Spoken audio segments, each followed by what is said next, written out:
और फिर बड़ा गुस्सा आता है कि मरियम नवाज शरीफ पंजाब की बात क्यों करती है। तो मरियम नवाज शरीफ कहाँ की वजीर आला है, जरा बताएं?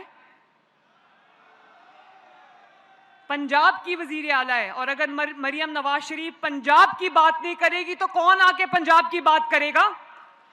मरियम नवाज शरीफ का भी दिल करता है, मरियम नवाज शरीफ का दिल करता है कि जैसे आज पंजाब साफ है, चमक रहा है किसी भी तरक्की याफ्ता मुल्क की तरह, एक इनकलाब आ गया पंजाब के अंदर सफाई का भी और तरक्की का भी, तो मरियम नवाज शरीफ खैबर पख्तूनख्वा को भी ऐसे ही साफ होता देखना चाहती है।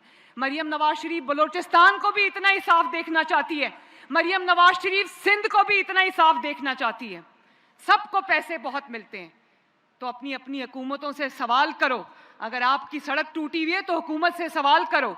अगर आपको टूटी हुई बस में जाना पड़ता है तो हुकूमत से सवाल करो। अगर आपको आटा जो है वो महंगा मिलता है तो अपनी हुकूमत से सवाल करो। अगर आपकी गली मोहल्ले गंदे हैं, कूड़ा पड़ा हुआ है तो अपनी हुकूमत से सवाल करो। अगर आपको अच्छे स्कूल